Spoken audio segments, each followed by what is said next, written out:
Pourquoi les chouettes font ou ou ou? De nos jours, la forêt est un endroit paisible, plein de jolis chants d'oiseaux.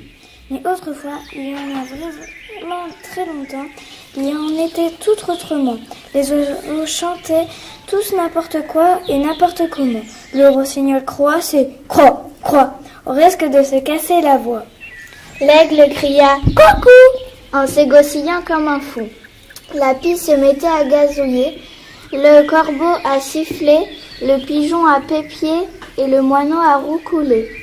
Il faisait un vacarme si épouvantable que les lapins, les sangliers et les biches s'étaient enfoncés de gros bonnets sur les oreilles afin de ne plus les entendre. Mais ça ne suffisait pas. L'ours qui régnait en maître sur la forêt était très contrarié.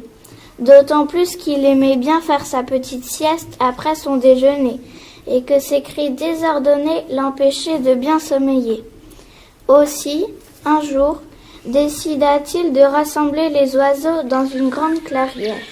Ils se rendirent à son invitation, tous, sauf la petite chouette, car elle ne s'éveillait que le soir et dormait toute la journée. Je serai bref.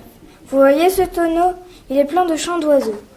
Il y en a pour chacun d'entre vous. Choisissez celui qui vous appartiendra, car vous le garderez toute votre vie.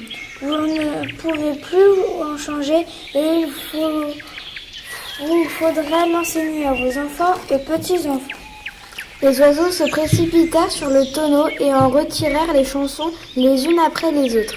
Ils se disputèrent bien un petit peu, mais ils finirent par se mettre d'accord et par avoir chacun le leur.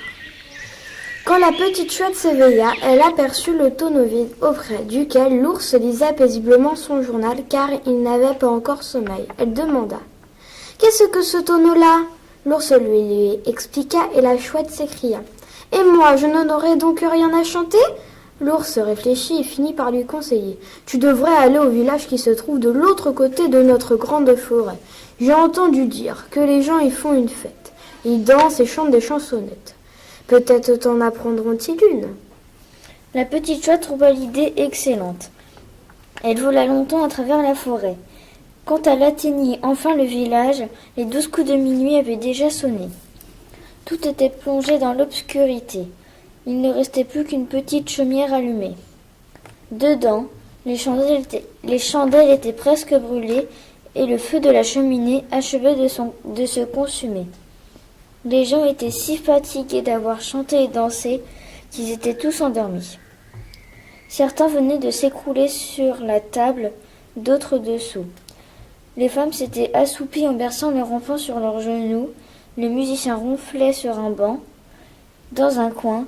Pourtant, un petit garçon promenait encore en rêvant son archet sur son instrument.